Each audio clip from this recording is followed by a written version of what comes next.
Good day everyone. Today we will discuss about biological macromolecules and its importance to living organisms. Why do we need to eat? Food provides the body with the nutrients it needs to survive. Many of these critical nutrients are biological macromolecules, or large molecules, necessary for life.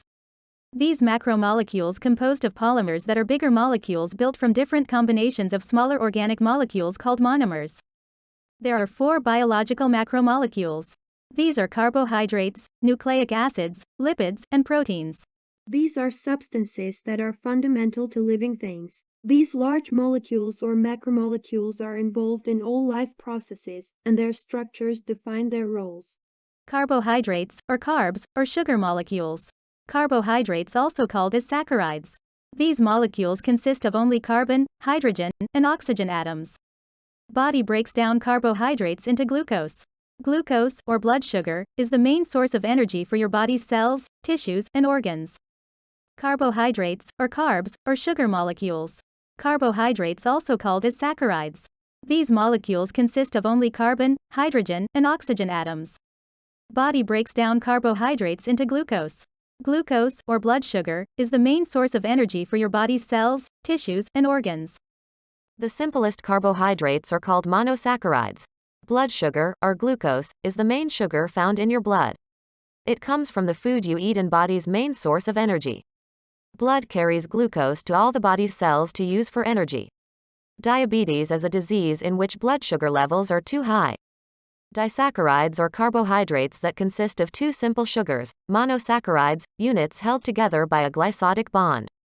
Disaccharide, also called double sugar, any substance that is composed of 2 molecules of simple sugars, monosaccharides, linked to each other. For example, sucrose is a type of sugar made up of 1 molecule of glucose and 1 molecule of fructose joined together.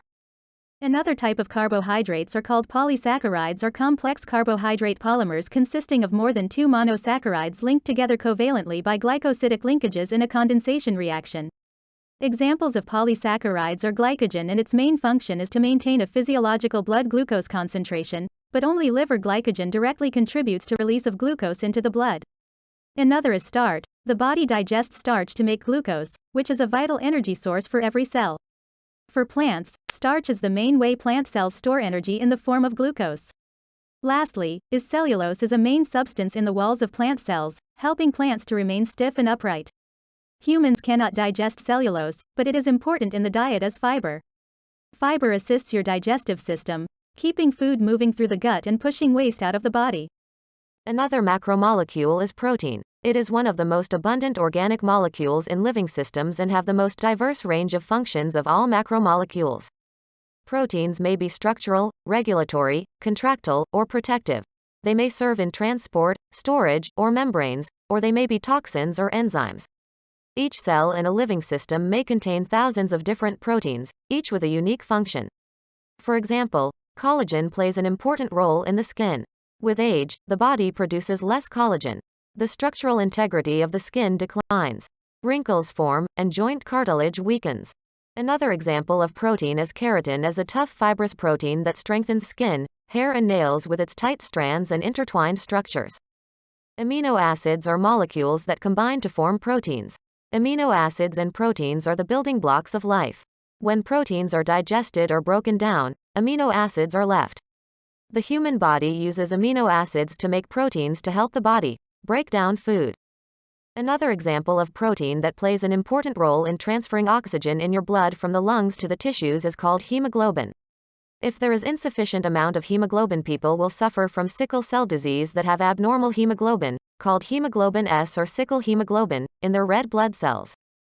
Lipids, colloquially called fats, are hydrocarbons, composed of C and H atoms, that are insoluble in water because of their many nonpolar covalent bonds. There are kinds of lipids.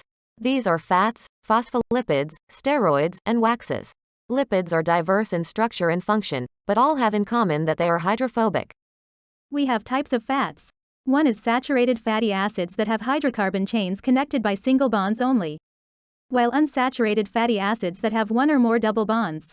Trans fats are unsaturated fats with trans double bonds instead of cis bonds. A type of bond affects the shape of the fatty acid chain. Saturated fats are found in animal-based foods like beef, pork, poultry, full-fat dairy products and eggs, and tropical oils like coconut and palm. Because they are typically solid at room temperature, they are sometimes called solid fats. Unsaturated fats, which are liquid at room temperature, are considered beneficial fats because they can improve blood cholesterol levels, ease inflammation, stabilize heart rhythms, and play a number of other beneficial roles. Unsaturated fats are predominantly found in foods from plants, such as vegetable oils, nuts, and seeds. Most trans fats are formed through an industrial process that adds hydrogen to vegetable oil, which causes the oil to become solid at room temperature. Trans fat is a type of dietary fat. Of all the fats, trans fat is the worst for your health. Too much trans fat in your diet increases your risk for heart disease and other health problems. Trans fats are made when food makers turn liquid oils into solid fats, like shortening or margarine. And other kinds of lipids are waxes. For example, plant waxes are generally the waterproofing components found in an amorphous layer on the outer surface of the plants. They are essential for plants as barrier protection against environmental stress. Steroids are another class of lipid molecules, identifiable by their structure of 4 fused rings. Although they do not resemble the other lipids structurally, steroids are included in lipid category because they are also hydrophobic and insoluble in water. Steroid hormones are cyclical chemical compounds made up of rings of carbon atoms that play an essential role in a wide range of physiological functions, including growth, development, energy metabolism, homeostasis, and reproduction. Cholesterol is an example of a steroid. Nucleic acids are macromolecules that store genetic information and enable protein production. Nucleic acids include DNA and RNA. These molecules are composed of long strands of nucleotides. Nucleotides are composed of a nitrogenous base, a 5-carbon sugar, and a phosphate group.